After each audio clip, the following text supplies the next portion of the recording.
He had everything, except someone to ask him how his day went. Charles Stone was a millionaire, a man of power, precision, and polished routines. But behind the tailored suits and closed office doors was silence, the kind that echoed at night when no one was around to hear it. Then, one morning, an elevator stalled, trapped inside with his longtime secretary, Emily, a woman who had quietly admired him and quietly suffered under his cold indifference. What began as a mechanical failure turned into a moment of truth. What would you say if you had just a few minutes in a steel box with the person who never really saw you? Would you stay silent or finally speak your truth? This is a story about words unspoken, letters unsent, and two hearts that almost missed each other, until one elevator paused just long enough to change everything. If you've ever loved quietly, hurt silently, or wondered if it's too late to begin again, this story is for you. Don't forget to subscribe, leave a comment if it touched you, and share this with someone who believes in second chances. Now, let us take you back to the day. The elevator stopped. He was a man of routine, controlled, calculated, emotionally sealed. Charles Stone arrived at the office each morning at precisely 7:10 a.m., his black Lincoln idling at the curb just long enough for the doorman to open the door. He nodded politely, never too warm, never too distant, always composed, always 3 steps ahead. The polished lobby of Stonewood Capital, nestled inside an aging red brick building in downtown Charleston, echoed his footsteps like a silent partner in his rituals. He didn't notice the faded Art Deco tiles beneath his leather shoes, nor the creak in the century-old elevator shaft. He didn't need to. He wasn't the kind of man who paid attention to the things that didn't make money. At 44, Charles Stone had built one of the largest lumber and sustainable wood manufacturing empires in the Southeast. He'd done it quietly, relentlessly, and with a sort of precision that made investors trust him, even if no one ever claimed to know him. His name appeared in trade journals and Forbes lists, but never in the society pages. He didn't date, he didn't dine, he didn't dream, and if he was lonely, well, he never said so. Emily Hart arrived at 7:01, as she had every weekday for the past 5 years.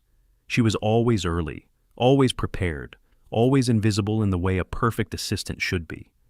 At 36, she had a softness to her warm hazel eyes, hair the color of wheat in the sun, and a quiet way of carrying herself that suggested she'd lived a few lives before this one. She didn't wear flashy clothes or loud perfume. She carried a leather-bound planner, not a tablet. She preferred handwritten notes to emails, and she never spoke more than was necessary, at least. Not to Charles. They had shared the elevator nearly every morning for those 5 years. A silent ritual. Floor 1 to floor 9. No small talk. Sometimes a nod. Occasionally a brief morning.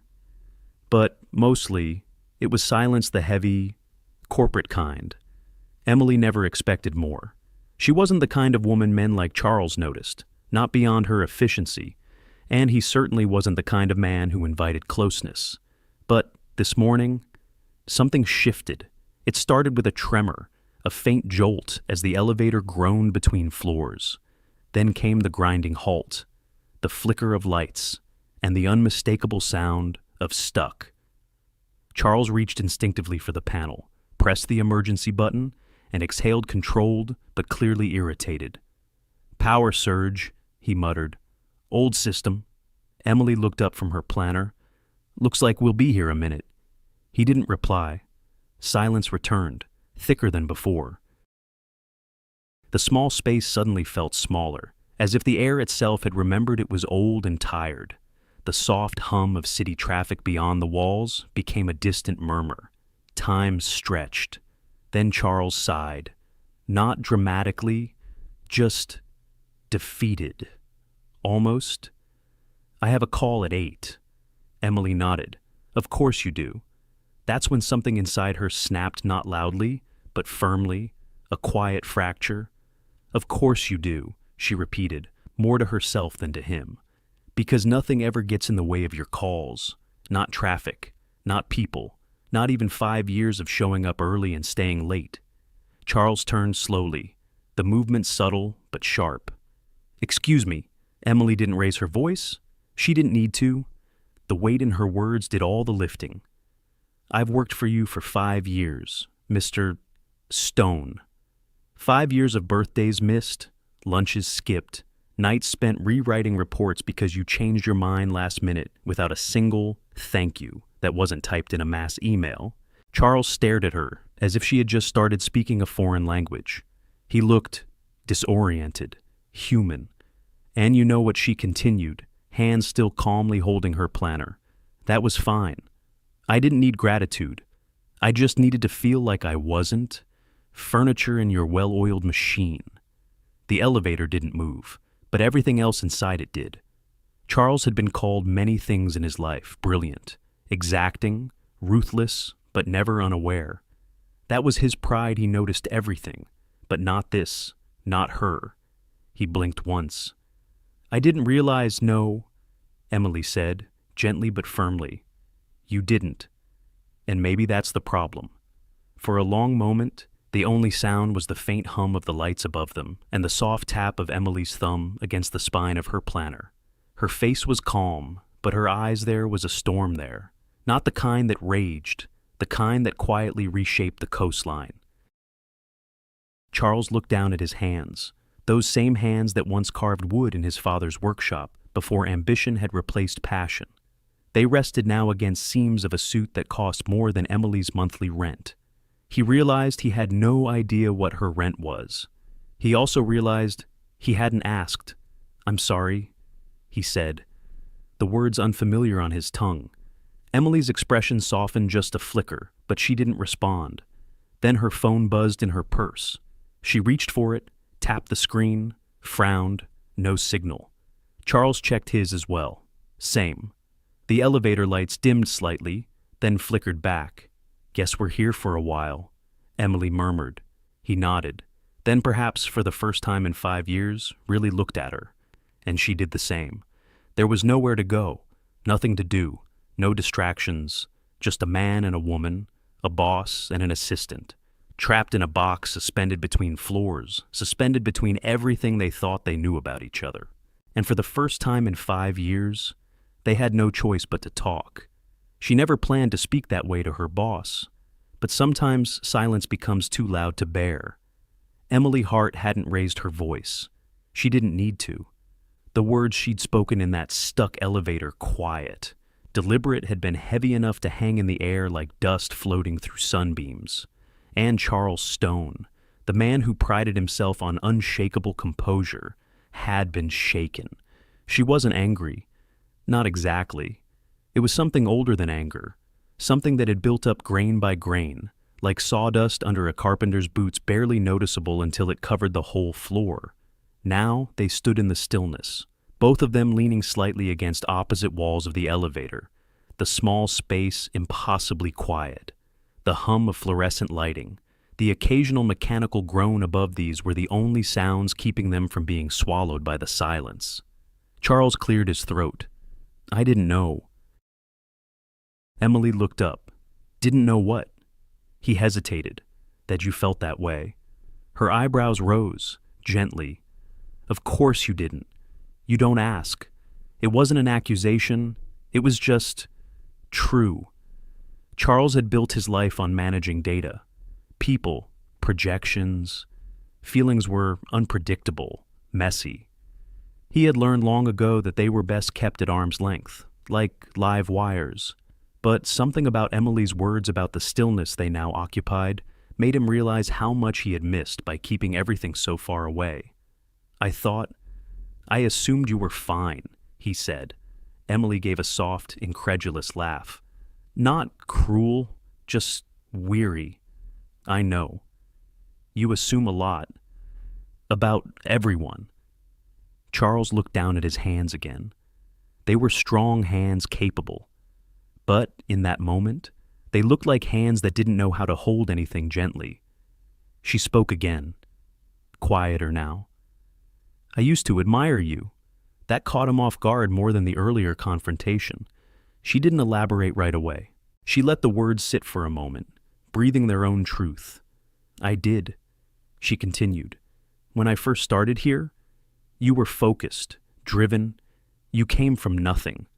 I thought, this is a man who built something real, something lasting. Charles turned slightly toward her, but didn't interrupt. I thought that mattered, she said, that the kind of man who knew the grain of wood and the smell of sawdust could also see the people who worked beside him. Charles flinched inwardly. He knew the feeling of walnut dust clinging to your shirt, of shaping raw planks into something that would outlive you.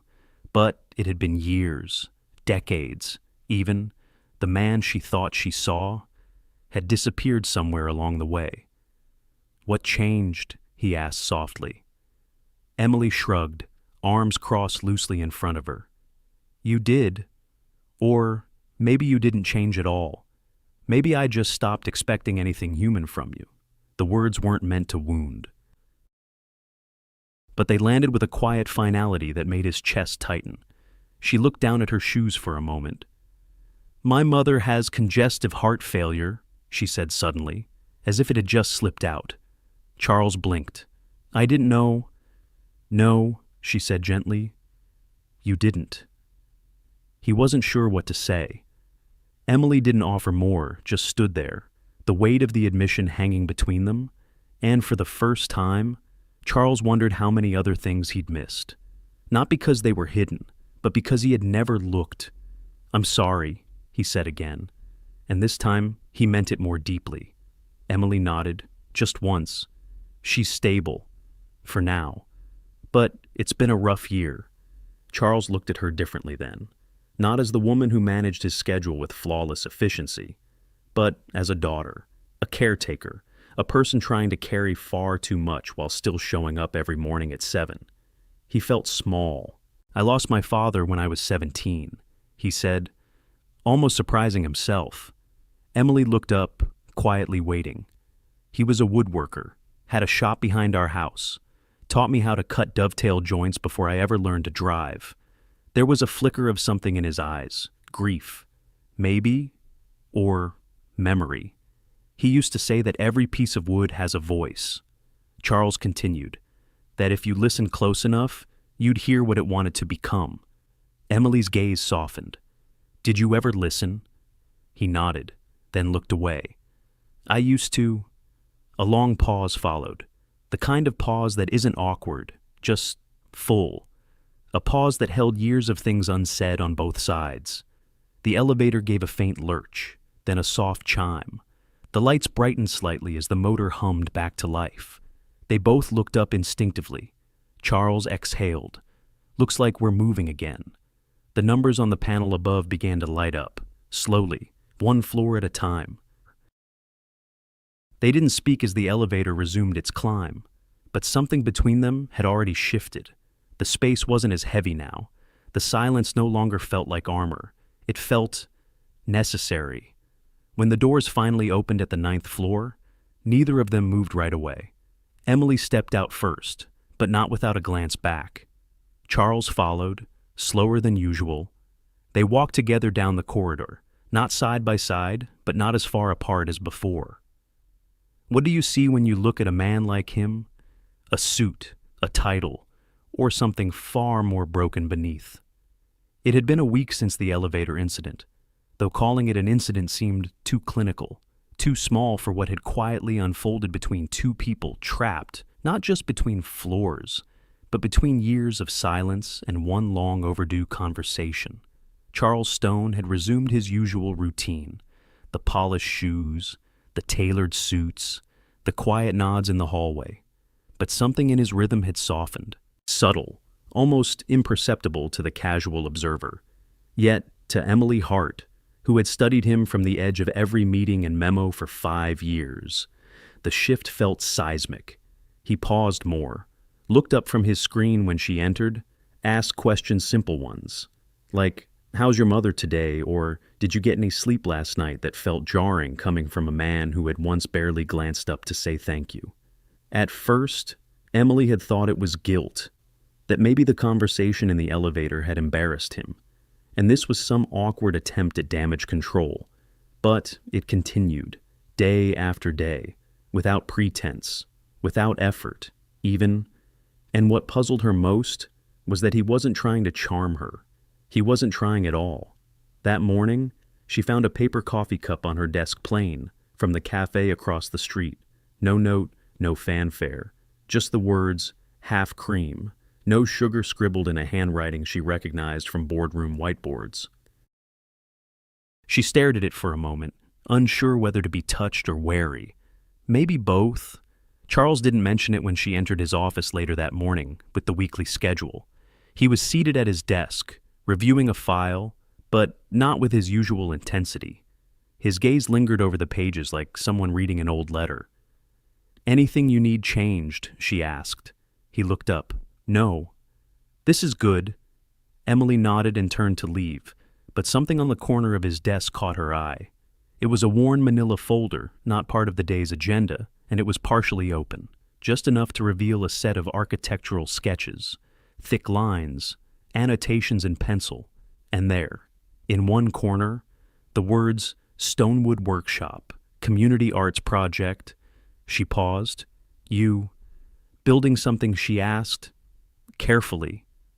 Charles followed her gaze, then hesitated. He reached for the folder but didn't close it. "It's a personal project," he said slowly. "Or it was..." Emily waited.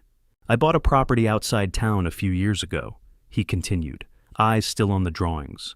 "An old warehouse. I had this idea to turn it into a woodworking center, a place for students, veterans, people in recovery, anyone who needed something to work with their hands." Emily's expression softened.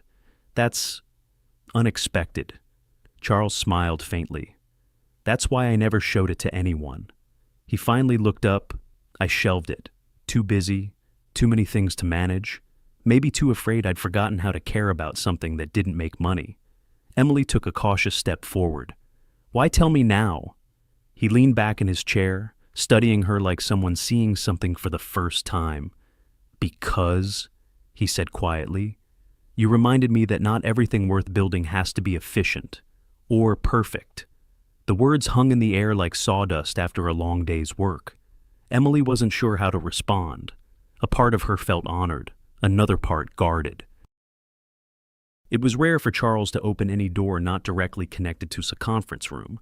Then he surprised her again.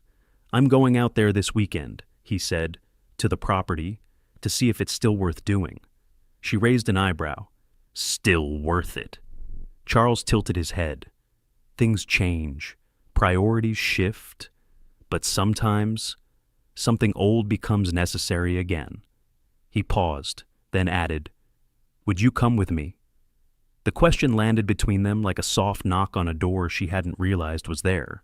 Emily hesitated, not out of fear, exactly, but because invitations from men like Charles usually came with expectations, subtext, implications, but this wasn't that.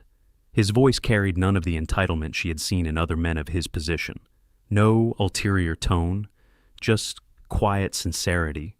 Still, she needed a moment.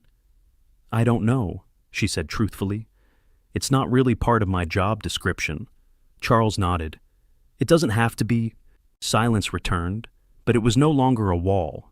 It was a waiting place. Emily looked again at the sketches, the faint pencil markings, the careful measurements in the margins. This wasn't a presentation for investors. It was something else. Something closer to hope. She exhaled slowly.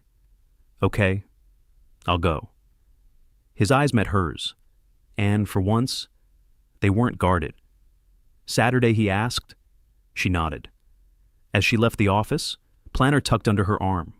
She didn't look back, but her thoughts were no longer entirely focused on meetings or logistics. Something was shifting, and though she couldn't yet name it, she could feel it in her bones like the first warm breeze that hinted spring was coming. She knew the signs. When life gets good, something always goes wrong.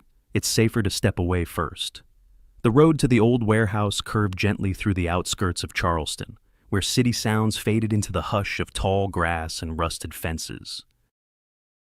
It was Saturday morning, the sky a soft quilt of early autumn clouds, and the air carried that rare in-between chill, the kind that made you wonder whether to bring a jacket or simply keep your arms folded. Emily sat quietly in the passenger seat of Charles's truck, a surprising choice of vehicle for a man so polished. It wasn't the sleek black Lincoln that usually waited for him at the curb. This was older, more worn. The leather cracked, the radio silent. It smelled faintly of cedar and oil. She glanced at him briefly as he drove. He looked comfortable, like he belonged behind that wheel in a way she hadn't seen him belong behind any boardroom table. They didn't talk much during the drive. Charles wasn't avoiding words. He just didn't force them. Emily appreciated that. It gave her space to breathe, to think, and to feel the slow creep of something unfamiliar hope. That scared her more than she wanted to admit. When they reached the property, Charles unlocked the rusted gate and drove up a gravel path lined with pine trees. The building itself stood at the edge of a clearing, an old brick structure with high windows. Ivy climbing up one side, and faded paint where the company name of a forgotten past had once been proudly displayed. It used to be a train parts warehouse, he said as they stepped out. Closed in the 70s. Emily nodded, pulling her sweater tighter as a breeze stirred the golden leaves beneath their feet.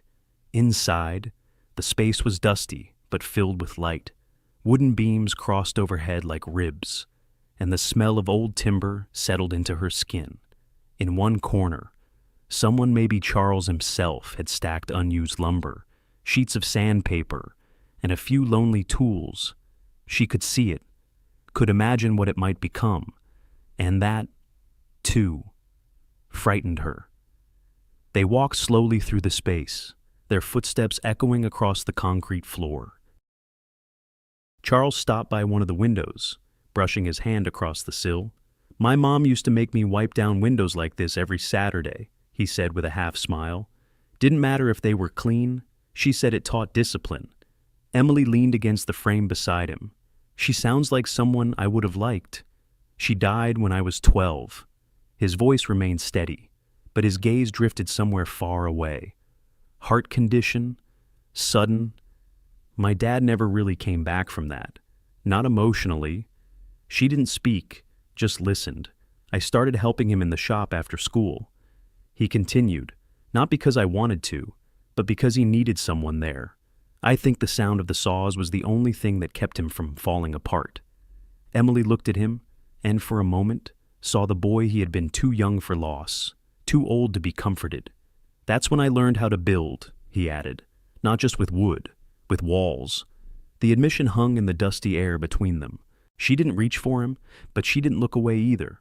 They spent another hour walking the space, talking about layouts, possibilities, and what it would take to turn the dream into something real. Charles asked her opinion more than once, and she offered it not just professionally, but as someone who could see beyond blueprints. Still, the more she saw, the more something inside her tightened. She was no stranger to leaving before things broke. After all, her life had been a patchwork of caretaking and sacrifice. Nothing good ever stayed. And this felt too good, too gentle, too honest. It scared her in a way that scraped against old wounds. By the time they drove back into Charleston, the sky had dimmed to a soft gray. Emily sat in silence, her hands folded in her lap, heart aching with a mix of things she didn't want to name. She thanked him when he dropped her off, smiled politely, and as she stepped inside her apartment, she didn't cry, she didn't unravel. She simply opened her laptop and began typing. The email was short, professional, precise, effective immediately. "I will be resigning from my position as executive assistant to Mr. Charles Stone. Please consider this my formal notice." No further explanation was given. No forwarding address. She didn't even sign it. Best, just her name. Emily Hart. She hit send, then turned off the lamp and sat in the dark, arms folded tightly around herself, as if holding the pieces together would make the choice easier. Charles saw the email at 10:37 p.m. He didn't move right away, just stared at the screen, reading it once, then again, and again, as if reading it enough times would somehow change the words. But it didn't. She was gone. He didn't call, didn't reply. Instead, he stood, walked to the coat rack, and grabbed the wool jacket he hadn't worn in months. He stepped into the quiet hallway of his office building, turned off the lights one by one, and walked toward the elevator. This time, it worked perfectly. Smooth, efficient, silent. He rode it down alone, and when he stepped out onto the sidewalk, the city already sleeping around him, he realized the strangest thing. For the first time in years, he had no idea what to do next. He built empires with words and contracts. But when it came to her, silence was the only thing he had left. There were moments in a man's life when silence was a luxury. Charles Stone used to seek it like a prize early mornings before the office stirred, late nights when the city thinned out, and all that remained was the hush of success humming in his ears. Silence meant control. It meant peace. But ever since she left, silence had become something else entirely. Not peace, not control, just absence. His office returned to its pristine order. His days returned to form. Schedules ran smoothly. Calls were answered, files delivered on time. The new assistant was efficient, punctual, polite, and completely invisible. Not because she lacked competence, on the contrary, she was sharp. But Charles didn't look up anymore. He didn't ask how anyone was doing, didn't offer coffee, didn't speak beyond what was absolutely necessary. He had stepped back into his shell and pulled the world in behind him, miles away, in a quieter town where oak trees lined the sidewalks and folks still waved from porches. Emily Hart moved more slowly these days. Her mother, Mrs. Hart, had good days and tired days. Emily stayed close on both. The little brick house they shared smelled of chamomile tea, folded laundry, and old books. Books were everywhere now. Emily had taken a part-time job at the town library, not because she needed the money, though it helped, but because she needed something quiet to hold on to. Something that wouldn't ask too many questions or require her to explain why she now flinched at kindness. In the mornings, she shelved novels. In the afternoons, she read to the children's group, though her voice sometimes caught when a story ended too hopefully. She didn't speak about Charleston, or Stonewood, or Charles, not to her mother, not to herself. But at night sometimes she opened the drawer by her bed and looked at the envelope. Cream-colored, no return address, just her name, Emily Hart, written in pen, his handwriting, slanted, measured. It had arrived 3 days after she left. The neighbor boy had knocked gently on the front door, handed it to her, and said, "A man in a gray coat told me to give you this." That was all. She hadn't opened it, not yet. Not because she didn't want to know what was inside, but because once she did, there would be no going back to the quiet safety of pretending it didn't exist. So she kept it, unopened, untouched. But never out of reach. Back in Charleston. Charles sat at his desk past midnight. Again. The office was dark except for the glow of the desk lamp and the dim city lights filtering through the window. His fingers hovered above the keyboard of his laptop, but no emails came, no thoughts worth typing. On the edge of the desk sat a stack of papers that weren't urgent. They hadn't been urgent in days, maybe weeks, but they gave him something to move, to adjust, to pretend he still had traction in the world. He glanced at the small notebook beside them, the one where he used to jot down random thoughts, ideas, scraps of possibility. It had a single page folded over, the page he had written the letter on. He had planned to give it to her in person, to explain, not to beg her to return, he had too much pride for that, but to tell her something honest. Finally, that he noticed now, that he saw her, that he missed her, not just her presence, but her patience, her clarity, the way she grounded the spinning plates of his life without asking for credit. He had stood outside her apartment for 15 minutes before slipping the envelope into the hand of a passing boy with a promise. Please make sure she gets this. He never knew if she did, but the silence that followed told him everything. Or so he thought. It was a Tuesday afternoon when Jake Brennan appeared in his office unannounced. Charles barely looked up. "I'm not in the mood." Jake ignored the warning tone. He walked to the window, whistled low, and said, "Same view, same you. But you look like you haven't slept since college." Charles didn't reply. Jake turned, hands in pockets. "You still thinking about her?" Charles closed his laptop. Jake took that as a yes. "I ran into someone last weekend," he said, "a teacher at a small-town library. She mentioned a new part-timer with soft eyes and a quiet voice who reads to kids like she's telling them secrets that matter." Charles stilled. Jake stepped closer, lowered his voice.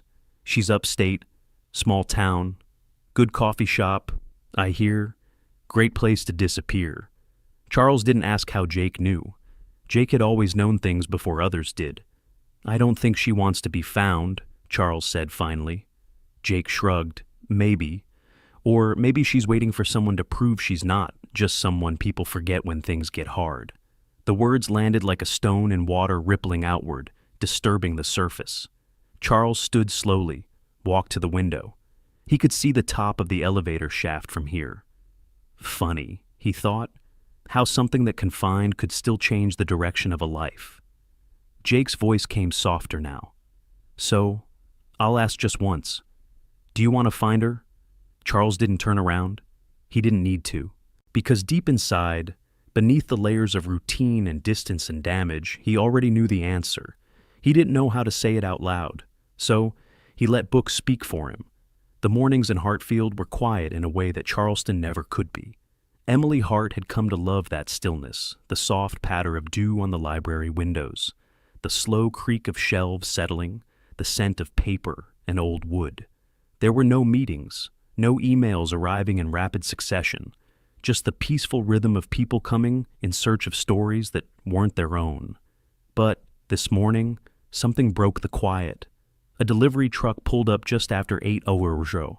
Emily watched through the frosted front door as a man in a blue jacket unloaded a single box. Not a pallet, not a stack, just one box. Square, sturdy. The kind used for something that mattered. She signed the clipboard, thanked the driver, and wheeled the package inside on a dolly. It wasn't heavy, but it had that unmistakable weight of meaning, the kind of presence that made you hesitate before opening. The label read simply, "To Hartfield Public Library, ATTN Donations Desk. No return address. No name." Emily stared at it a long moment before reaching for the scissors in the supply drawer.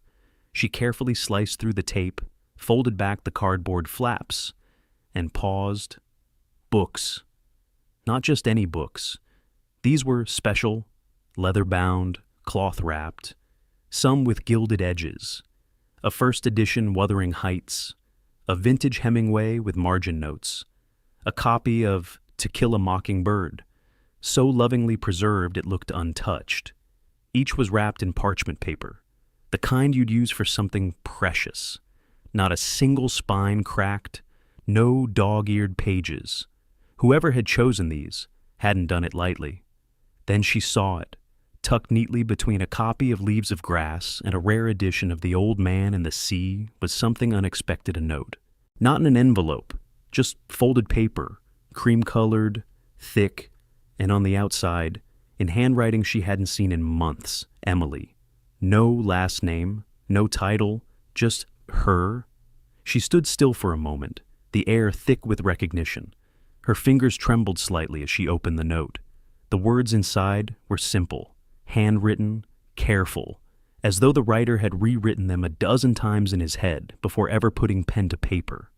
"Emily, I used to think silence was strength, that if I said less, felt less, needed less, I'd be harder to break. But the truth is, silence broke me a long time ago. I just didn't notice until you spoke inside that elevator, and everything I'd buried cracked open. Since the day you left, I've thought about what I should have said, every night, every morning, and still, the words never came the way I wanted. So, instead, I've sent you this. Books have always spoken for me better than I speak for myself. These are the ones that kept me warm in winters too long, and grounded in seasons when I was drifting, maybe among these pages, you'll find something that says what I couldn't, or maybe you'll know it's me saying it in the only way I know how. See, Emily read it once, then again, and again. The third time, her hands were no longer steady. A single tear fell onto the edge of the note, smudging a part of his signature, but she didn't wipe it away. She let it mark the page, like proof that it had reached her heart. It was unmistakably Charles, the clipped rhythm of his thoughts, the restraint that still softened at the edges, the unspoken weight behind every carefully chosen line. And suddenly, months of silence collapsed into sound, the memory of his voice in the elevator, the look in his eyes when he had asked her to come see the workshop, the man she had seen behind the title, the man who had stayed hidden so long that even he had forgotten who he was. She wasn't sure how long she stood there, note in hand, surrounded by unopened books and 1,000 opened emotions. The world outside the library windows moved on, cars passing, leaves rustling, someone laughing across the street, but inside her, everything stood still. Finally. She set the note down gently on the circulation desk. With both hands, she lifted Leaves of Grass and turned to the page where the letter had been placed. Page 142. I am large, I contain multitudes. It made her breath hitch. She closed the book with reverence, placed it on the stack, and reached into her apron pocket for her phone. Her contact list hadn't changed. She hadn't deleted his number. Charles Stone. Still there? Still untouched. She stared at the screen, thumb hovering over his name. Her heart pounded in her chest like it had the day she left without goodbye. She'd run then out of fear, out of pride, out of something she couldn't name. But now, that fear felt smaller than the ache. She whispered to herself, "Don't be a coward," and her thumb pressed the call button. If he didn't care, why did his voice still shake when he heard mine? The call connected on the second ring. For a heartbeat, Emily thought it might go to voicemail, that maybe he'd changed his number, that maybe, despite everything, he wouldn't answer. But then, there it was, a breath. Then his voice. Emily. She didn't speak right away. She couldn't. Hearing her name in his voice low, cautious, familiar, felt like finding something she didn't realize she'd lost. Yes. She managed, softly, "It's me." Silence stretched between them, not cold, not awkward, just full, as if neither wanted to say the wrong thing, as if every word might tilt the fragile balance they'd just rediscovered. Charles was the first to speak again. I didn't think I'd hear from you. I wasn't sure I'd call," Emily admitted. "I wasn't sure what I'd say. That makes two of us." A small smile tugged at her lips. Unexpected. Even through the phone. He sounded like himself, slightly formal, slightly guarded, but unmistakably Charles. There was something comforting in that. They didn't apologize. Not directly. No one said, "I'm sorry for leaving." No one said, "I missed you."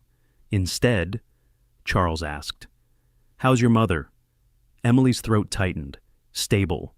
"We've had some better days lately." "I'm glad," he said, and she knew he meant it. A pause. "And you?" she asked. "How have you been?" Charles let out a quiet breath, the kind that carries more truth than words. Still working too much? Still drinking bad office coffee? Still avoiding the break room when they bring donuts? I don't like... That made her laugh, an easy, warm sound that surprised them both. "Sounds familiar," she said. His voice softened. "And you? Still organizing books by color, like some sort of rebel librarian. I'm expanding into seasonal themes now," she teased. Autumn tones in the front display? Radical. There it was, the rhythm, the quiet ease that had once settled between them during long work days, during quiet elevator rides, during brief glances that lasted longer than they should have. Charles cleared his throat gently. "Emily," she held her breath. "I never expected you to reply. Not after I wasn't ready." She cut in, gently. I think you knew that. I hoped someday you would be, he said. There was a vulnerability in his tone that she hadn't heard before, a carefulness that told her just how much this call meant. She nodded, forgetting he couldn't see. I read your letter. In the book. I wasn't sure you'd open it. I almost didn't, she whispered. But then I remembered, you don't send leaves of grass to someone you've forgotten? Charles chuckled, but it cracked midway. You were always better at knowing what things meant. No, she said. I just started listening better. Another pause. Emily's voice softened. You mentioned the workshop in your letter.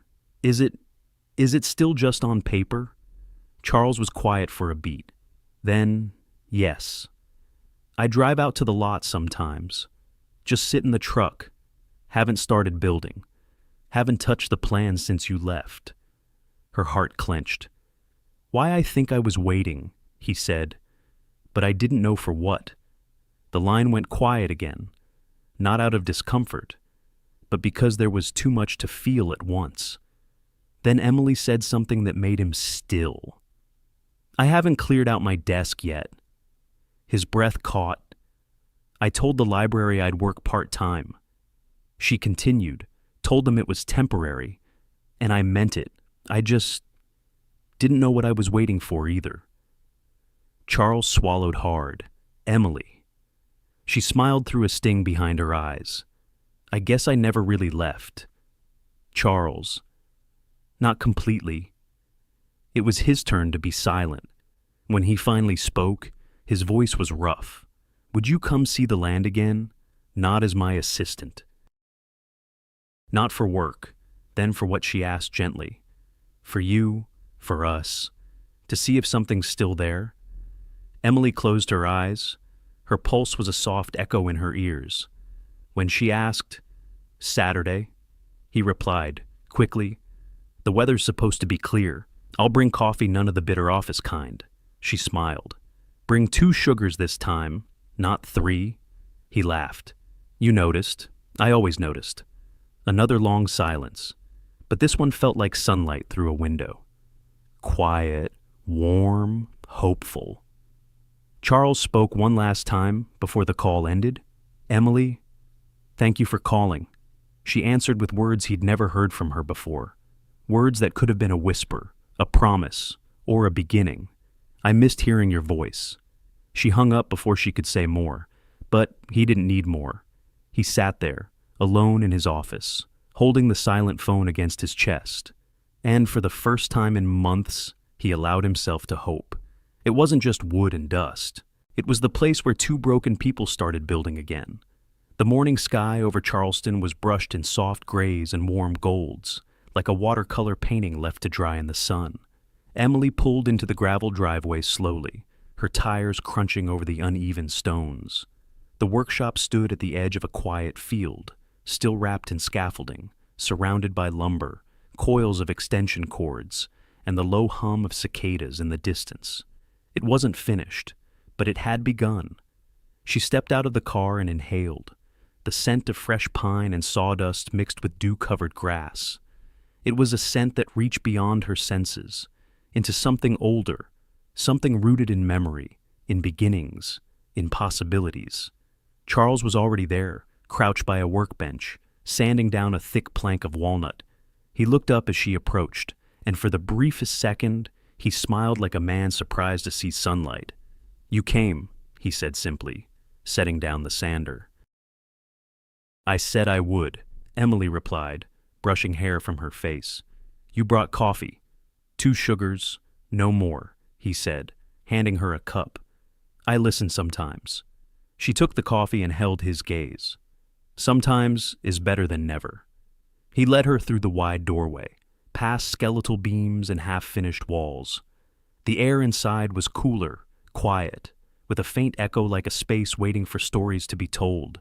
There were no office chairs, no marble floors, no fluorescent lights, just wood and promise and dust that clung like history. They didn't speak much. There was no need to. Charles showed her the corner where he planned to place an open reading space, and she nodded. She helped him organize the chisels and hand planes, wiping them down one by one. Together, They tested wood stains against the grain of different planks, debating between warm oak and deep mahogany like two old souls deciding on poetry versus prose.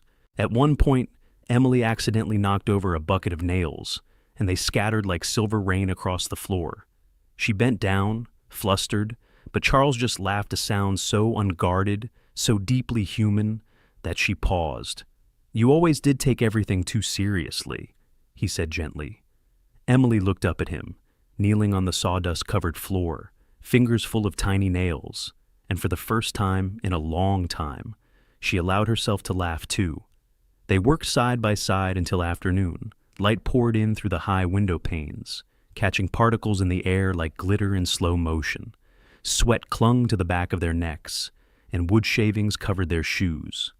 There was something healing in it, not because it was romantic or cinematic, but because it was real, because they were no longer hiding behind titles, routines, or unspoken things.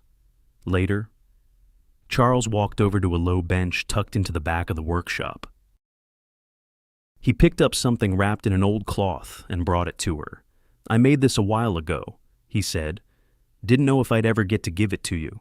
He unwrapped the cloth and revealed a smooth piece of cherry wood, small enough to fit in two hands. Her name was carved into it, Emily, in careful, deliberate strokes. Below the name was a simple engraving. "Still here?" Her breath caught.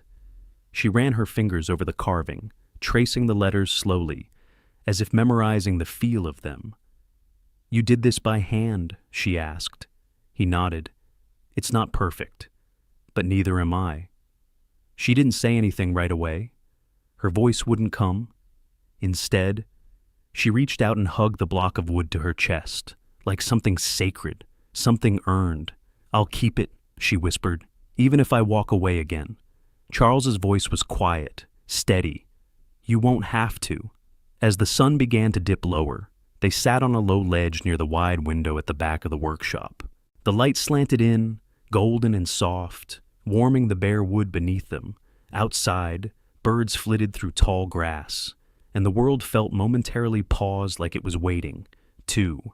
Charles leaned back, resting his palms behind him, gaze fixed on the beams above. "I used to come here," he said, "before there was anything, just dirt and weeds. I'd stand in the middle and try to imagine what it could be, but I could never picture it with anyone in it. It was always empty." Emily turned to look at him, her voice low, and now Charles didn't move for a long moment. Then he looked at her, and in that look was something stripped bare, no defenses, no walls, just the man he had always tried to hide. "I don't feel alone here anymore." She said nothing, just reached over, quietly, and placed her hand over his. They sat that way until the light faded, not speaking, not needing to. And in the stillness, the air filled with the kind of silence that heals instead of haunts. You never realize the moment healing begins, until one day, it's just quiet. The weeks that followed were not marked by declarations or sudden changes, but by a rhythm that settled into their days like the tide, gentle, steady, and quietly faithful. Emily returned to Charleston in early spring, not with dramatic luggage or fanfare, but with a worn canvas bag, 2 boxes of books, and her mother riding in the passenger seat beside her. Mrs. Hart, though tired, had more color in her cheeks than she had in months. The sea air, Emily hoped, would do them both some good. Charles had offered them the small guest house tucked behind his old Victorian near the harbor, a space he rarely used. Emily accepted, but only on the condition she paid rent. He didn't argue, though he never cashed the first check she left on the counter. Some things were better unspoken. Back at the workshop, the walls now stood tall, beams sanded and stained to a deep amber warmth. Large windows welcomed morning light like an old friend. The place had transformed into more than a building. It was becoming a gathering ground for quiet hopes and second chances. They called it the Hearth. It wasn't an art gallery. It wasn't a school. It was a little bit of both, and something more where people could come to create or to watch others do so. Children, retirees, veterans, teachers, Anyone who carried a story they weren't sure how to tell with words. And Charles. Well, he was just Charles now. He wore plaid shirts instead of tailored suits. Sawdust lived under his fingernails more often than not. The phone on his belt didn't buzz with mergers or deadlines anymore.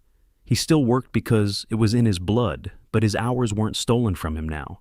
They were chosen. Sometimes Emily would walk past the open studio door and see him standing in the middle of the room, watching someone sketch or carve or paint, and she'd catch the faintest softness in his eyes. He didn't need to say it aloud, but she knew. This was the life he'd wanted before he forgot he could want anything at all. On a warm Saturday morning, a group of local kids came in for their first watercolor session. Their small voices filled the space like birdsong, nervous at first, then louder as paintbrushes found courage. Emily sat with a little girl named Ruby, who had brought her own watercolors in a metal tin with a broken hinge. She painted quickly, in big, joyful strokes, trees too blue, skies too red, but every image bursting with sincerity. Charles passed by, offering extra paper, checking on drying racks, smiling faintly when the children weren't looking. Ruby watched him, eyes squinting with curiosity. After a moment, she whispered to Emily, "Is he the boss?"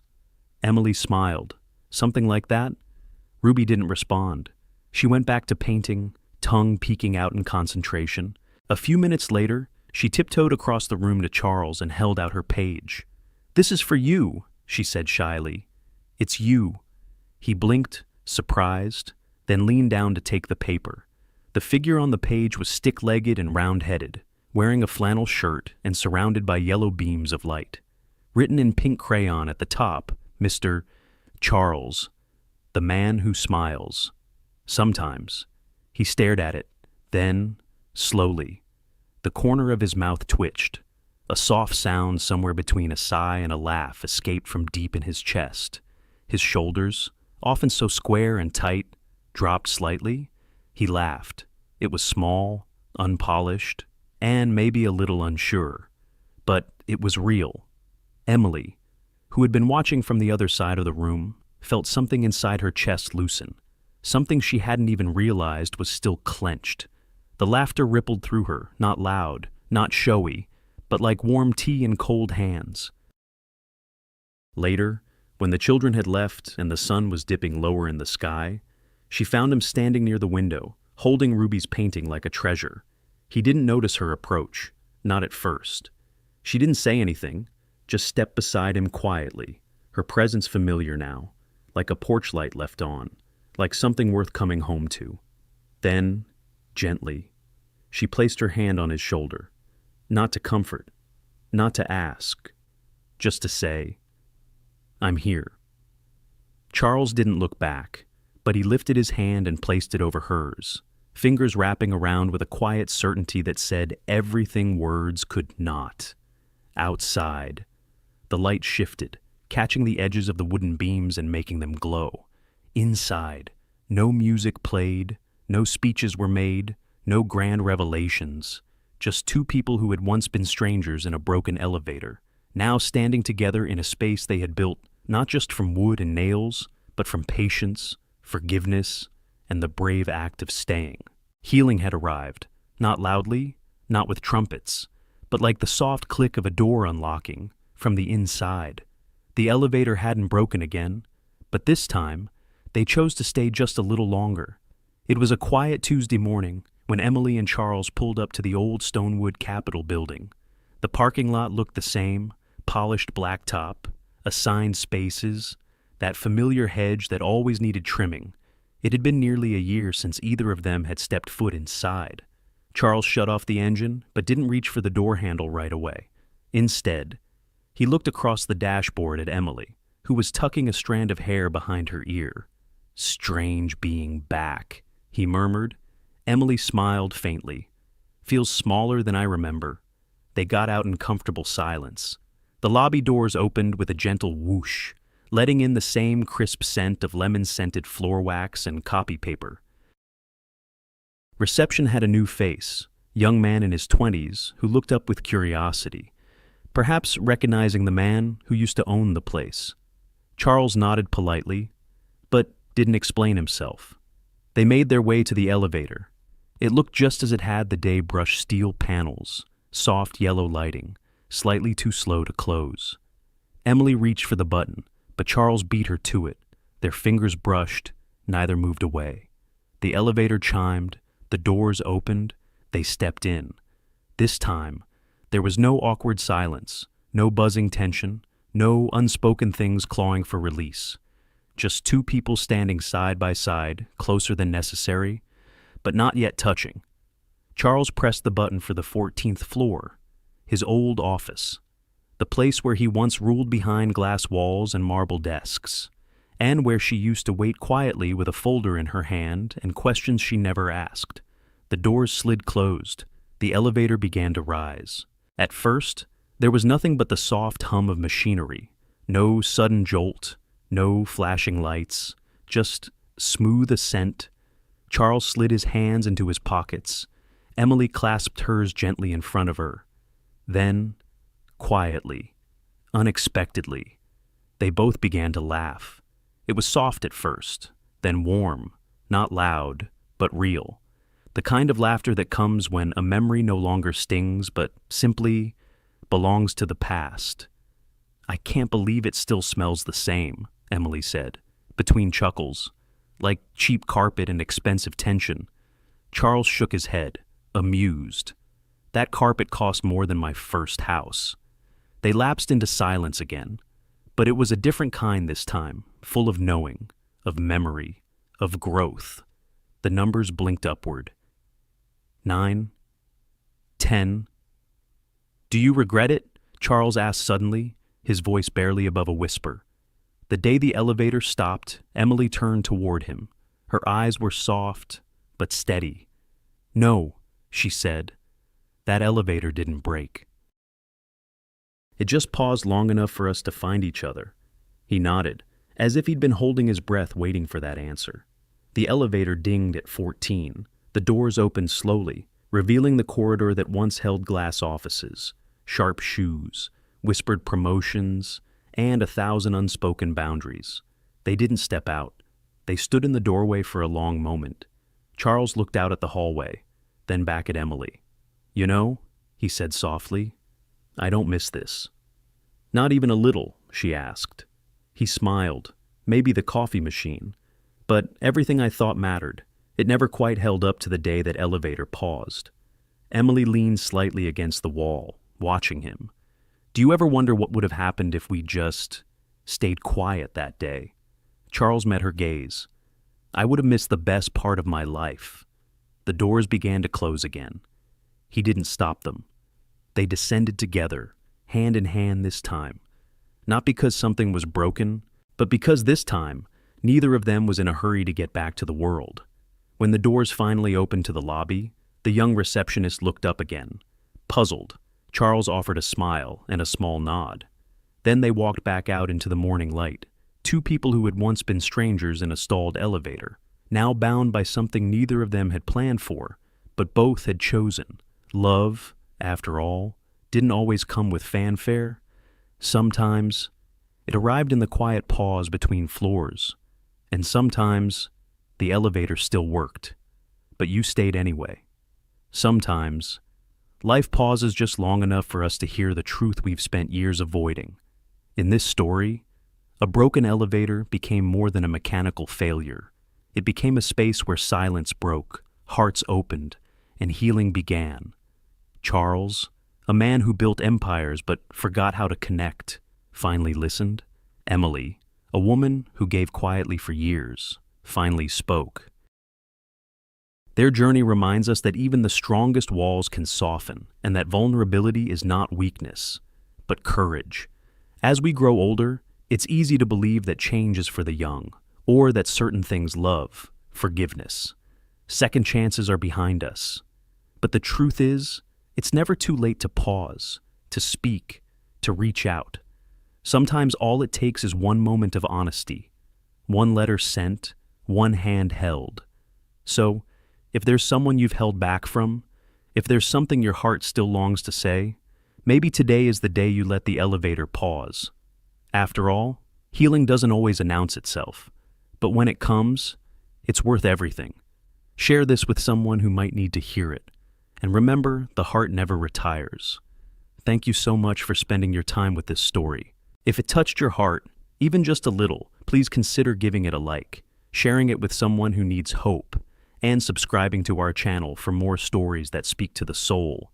Your support helps us keep telling these gentle human stories, the kind that heal, connect, and remind us that it's never too late to begin again. We're so grateful to have you here. Until next time, take care of your heart